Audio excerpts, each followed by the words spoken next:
సంవత్సరాల తరబడి ఎన్ని మందులు వాడినా మీ మోకాల నొప్పులు తగ్గట్లేదా? ప్రాణ పెయిన్ క్లినిక్ లో అత్యాధునిక చికిత్స.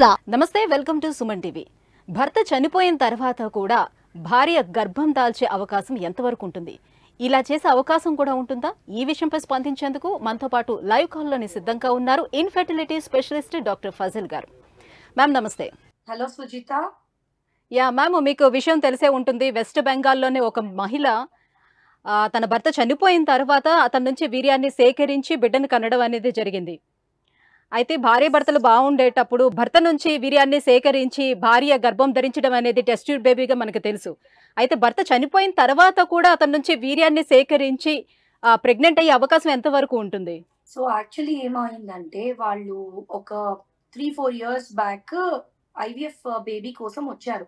సో ఆ వీర్య కణాల పరీక్ష ఒకవేళ బాగుంటే హస్బెండ్ది, అది మనం సగం ఉపయోగించి సగం అది వయల్స్ లాగా వస్తాయి అన్నమాట. కోల్డ్ స్టోరేజ్ లో పెట్టేస్తాం. సో ఫస్ట్ టైం వాళ్ళు ఐవీఎఫ్ చేశారు, అది ఫలితం అవ్వలేదు. తర్వాత కరోనా వచ్చింది. దాని తర్వాత కరోనా వల్ల వాళ్ళ హస్బెండ్ అన్లక్కీగా డెత్ అయిపోవడం అయింది. బట్ తను తీసుకున్న బోల్డ్ స్టెప్ ఏంటి అంటే, తన హస్బెండ్ వీర్య కణాలు ఏవైతే మనము క్రయో ప్రిజర్వేషన్ అంటాం అనమాట. దాన్ని అంటే ఈ వీర్య కణాలు శాంపుల్ ఏదైతే ఉంటుందో దాన్ని -డిగ్రీ టెంపరేచర్ లో క్రయో ప్రిజర్వేషన్ అని ఒక పెద్ద క్యాంటీన్ లాంటి దాంట్లో మనం ప్రిజర్వ్ చేసేస్తాం అనమాట. With all the signatures and everything. వాళ్ళకు ఒక ఐడి ఉంటది, ప్రతి పేషెంట్ కు ఒక ఐడి ఉంటది. సో దాన్ని బట్టి మనం సేవ్ చేసేసి ఉంటాం. సో ఇది ఒక్కసారి శాంపుల్ సేవ్ చేసి ఏంటంటే ఒక 10 years వరకు వాడుకోవచ్చు.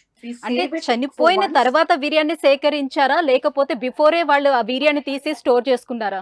లేదు, చనిపోయిన తర్వాత కాదు. సో వీళ్ళు ఏంటంటే ఐవీఎఫ్ అనేది ప్రయత్నించడం జరిగింది హస్బెండ్ అలైవ్ గా ఉన్నప్పుడు, బట్ అది సక్సెస్ అవ్వలేదు.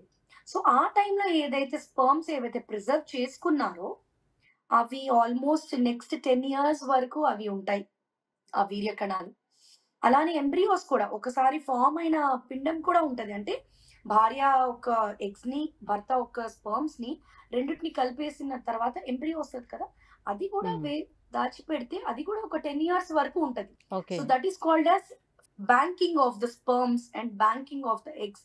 ఈ మధ్య కాలం మీరు ఎక్కువగా వింటూనే ఉంటారు, ఫ్రీజింగ్ ద oocytes అని, ఫ్రీజింగ్ ద స్పర్మ్స్ అని. That is nothing but this. Like cancer ఏదైనా డిటెక్ట్ అయ్యేటప్పుడు బిఫోరే వాళ్ళు వీర్యాన్ని సేవ్ చేసుకొని ఉంచుకోవటం, ఐ మీన్ స్టోర్ చేసుకొని ఉంచుకోవడం. Correct, exactly. అండ్ ఈ కేసులో ఏంటంటే వాళ్ళకి తెలియదు పాపం, ఆయన కరోనాలో అట్లా అయిపోతుందని. బట్ ఎప్పుడైతే వాళ్ళు అక్కడ ట్రై చేశారో వాళ్ళ శాంపుల్ అనేది అక్కడ ప్రిజర్వ్ చేసి ఉంచారు. సో ఆ శాంపుల్ ద్వారా వీళ్ళ ఎగ్స్ తో కలిపి ఒక బేబీ రావడం అనేది జరిగింది. అండ్ దట్ ఈస్ యాక్చువల్లీ అంటే ఏమంటారు, ఆ ఫ్యామిలీకి ఇట్స్ లైక్ అ హోప్. భర్త చనిపోయిన తర్వాత కూడా ఆయన వీర్యం ఉంది కాబట్టి ఫ్రీజ్ చేసుకున్నారు కాబట్టి ఆ స్పర్మ్స్ ని. సో ఒక బేబీని ఆయన మ్యామ్ మీరు చెప్పినట్టు ఇప్పుడు ఒక 10 years వరకు అది ఫ్రీజ్ చేసుకొని ఉంచుకోవచ్చు అని చెప్తున్నారు. సో ఈ టైంలో ఒకవేళ గనక అంటే ఎంతవరకు సక్సెస్ అయ్యే అవకాశం వాళ్ళకి ఉంటుంది? సో వీర్యం అనేది క్వాలిటీ బాగానే ఉంటుందా? సో వీర్యం క్వాలిటీ ఫస్ట్ టైం ఇచ్చినప్పుడు ఎలా ఉంటుందో 5 years 10 years వరకు కూడా ఆల్మోస్ట్ అదే క్వాలిటీ, 70% అదే క్వాలిటీ మెయింటైన్ అవుతుంది. పిల్లలు పుట్టేటప్పుడు హెల్తీగా పుడతారా లేదా అనేది డౌట్ ఉంటుంది కదా. సో ఏంటి అంటే ఈ వీర్యం ఏదైతే ఉంటుందో, మనము చెప్పాను కదా క్రయో ప్రిజర్వేషన్ అంటే నైట్రస్ ఆక్సైడ్ అనే ఒక పదార్థంలో మనం దాన్ని స్టోర్ చేసి ఉంచుతాం. సో అవి బయటికి తీసుకొచ్చిన తర్వాత రూమ్ టెంపరేచర్ కి తీసుకొచ్చి వాటి నార్మల్ లెవెల్ కి తీసుకొచ్చి అప్పుడు అది ఎగ్ తో కలిపేస్తారు. అప్పుడు అది ఒక ఎంబ్రియో అవుతుంది. ఆ ఎంబ్రియో వెళ్ళి ఒకవేళ గర్భసంచిలో అతుక్కొని ఒక బేబీ పుట్టిందంటే definitely that's a very very healthy and strong baby. అంటే ఈ ప్రాసెస్ లో విమెన్ ఒక ఎగ్ కూడా బాగుండాలేమో కదా. ఎగ్ బాగుంది కాబట్టి ఆ బేబీ అనేది పుట్టేసింది కదా, దట్ బేబీ ఇస్ బోర్న్ అని ఇచ్చారు వాళ్ళు. సో ఒకవేళ మనిషి చనిపోయిన తర్వాత వీర్య కణాల సేకరణ అనేది చేయడం జరుగుతుందా? ఒకవేళ అలా చేస్తే ఆ కణాలు ఎంతవరకు జీవంతో ఉంటాయి? సో మనిషి చనిపోయినాక అంటే వీ హ్యావ్ టు అది సేకరించడం మనం విత్ ఇన్ 3 hours లో చేసేయాలి. ఎందుకంటే దాని తర్వాత స్పర్మ్స్ అన్ని కూడా డెడ్ అయిపోతాయి. అండ్ ఎలా అయితే ఆర్గన్ డొనేషన్ లైక్ ఐస్ తీసుకోవడానికి, కిడ్నీస్ తీసుకోవడానికి ఎట్లా అయితే పర్మిషన్ ఉంటుందో వాళ్ళ ఫ్యామిలీ పర్మిషన్ తీసుకొని మనం ఇది చేయగలుగుతాము. Without that we can't.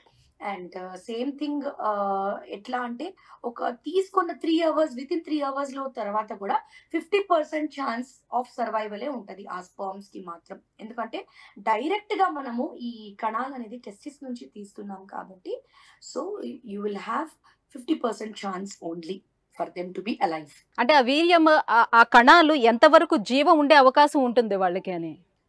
ఒక 50% ఛాన్సెస్ ఉంటాయి వితిన్ 3 అవర్స్ అయితే. Okay, within 3 After hours that లో they will తీసుకుంటే also- అది కూడా పర్మిషన్ తీసుకోవాల్సి ఉంటుంది. 50% వరకే ఛాన్స్ ఉంటుంది అది. ముందే స్టోర్ చేసుకున్నారు కాబట్టి they didn't have that problem. Right, thank you ma'am.